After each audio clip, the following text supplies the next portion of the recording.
Running by Autumn Voss with Quincy Medical Group, and she's actually a COPD care manager. And so we're going to talk about chronic obstructive pulmonary disease. That's a mouthful. Yes. It's also a lungful. Yes, COPD is much easier to say. Yes.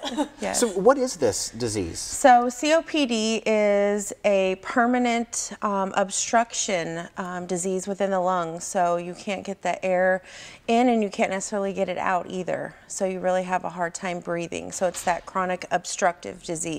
How is that different than maybe asthma or someone, or you know what I mean?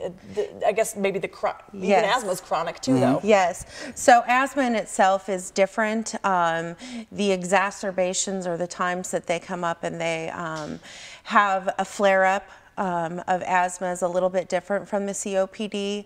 The COPD can be well maintained with medications and doing the right thing and what your doctor tells you to do. What causes it?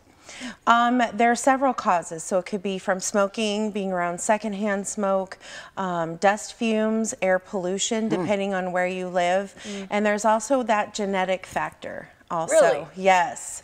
So you can get tested for that genetic factor. It's actually an alpha-1 antitrypsin protein deficiency that causes it. So that protein is normally in our lungs and in our bloodstream. And so if you have that disease or you're missing that protein, then you're more prone to that disease. And unfortunately, at a younger age, like 30 or 40. Well, that sort of is there a specific age group, and also at what point do you reach out to your doctor or seek care? Now. That is why I'm here. No, anytime that you've heard that you have chronic bronchitis, or you may have emphysema, you find yourself short of breath, you hear yourself wheezing, and you keep getting sick, it's not getting better, that's the time you really want to reach out, because there is no cure for COPD. It's all about treatment, and it's about early treatment, early symptom recognition. Is it the kind of disease where it gets worse, it gets progressively if you don't catch it early enough? Yes, it does. Okay. And it's actually the third leading cause of death in the United States. Wow. Really? Yeah. So that's where someone like you come in, who is a COPD specialist. Yes. That can kind of help them with that. So what I do is I reinforce the plan set by the physician and the pulmonologist. So making sure they're taking their inhalers and their medications properly. Some people say, well, I only need it once a day, or I only need it once a week. Well, you have to keep taking it. It's not just a once in a time thing.